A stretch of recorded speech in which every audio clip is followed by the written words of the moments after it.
We lost a good group of seniors from last year, a group of kids that have been with me since I started. Guys like Hunter, guys like Nick, Jose, all of them. You know, they're big missing pieces for us. But through the spring, we saw a really high level from all of our returning guys. We added in a couple of guys who did well for us, and guys who didn't play as many minutes last year really stepped up big into new roles. And so we've worked with them, you know, through the spring and over the summer, talking with them about this is where we see you fitting in the role we're asking them to play.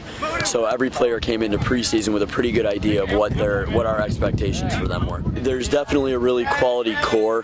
Starts with our new co-captains and Tyler Cook and Jacob Jones, two guys that have been with me. I mean, this is Jones's third year with me, and he went from, you know, he saw a little bit of time as a freshman, about a third of the games. I think he played in almost every game last year. So we have really high expectations for him to be an on and off field leader. Tyler Cook had a huge freshman campaign, and it's going to be really good for us this year. There's any number of other guys. Mohamedou Cisse is going to be good this year for us in the midfield.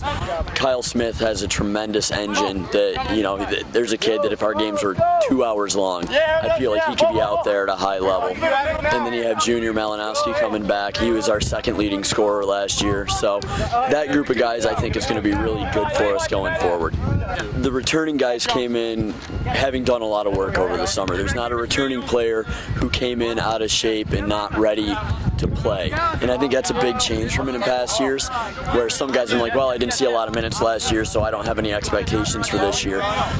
Especially the junior class, Nick Magliano, Jacob Knapp, guys like that, they're like, look, it's, you know, we got 2 years left and we want to do the work. So they put in a tremendous amount of work over the summer, really fit and ready to go, and that showed in our early season scrimmage.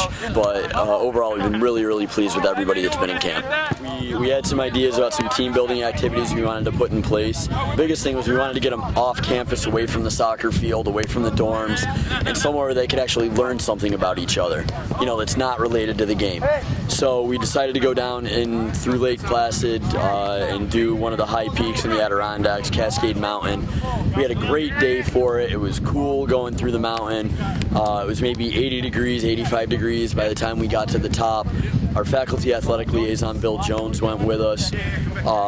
So it was funny, everybody was allowed to go at whatever pace they wanted, but basically the only stipulation was they had to stay with team members. And we had some guys who I think got to the top in 35, 40 minutes. And then you had guys at the end of it like myself and Bill Jones. We took our sweet time. We got up there in about an hour and a half. You know, it was cool listening to the guys talk up and down the mountain, learning about each other, learning about where they're from. We have a lot of international kids on this team, kids from all over the world, Pakistan, Scotland, Senegal, Guinea, Ghana. And, you know, for some of our local kids, it's their first interaction with someone from that far away. So it's cool, and they ask questions and they seem like silly questions, but the truth of the matter is things are different in other parts of the world.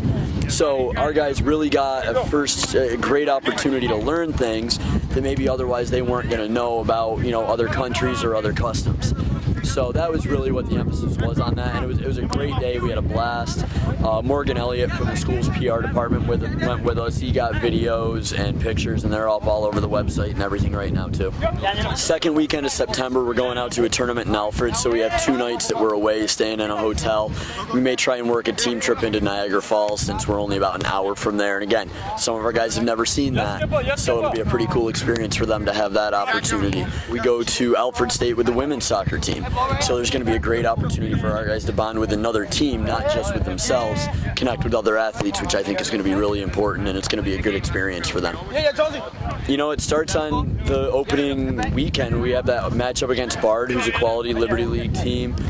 We play Clarkson at home this year, so anytime there's a Route 11 rivalry game, it's always a big thing. Then we also have our USCAA matches, you know, Albany College of Pharmacy, Berkeley, schools like that we know those are games we need to win if we want to have a shot at postseason. But I don't think there's any one game that stands out to me right now, and I think that was something that's a little bit different than in past years, as we were worried about particular games. This year we're trying to keep the guys really, really grounded and just focused on the next game that's coming up and not worry about a game that's in October. And if our guys are focused on that one game at a time, then I think we're going to be in a lot better shape.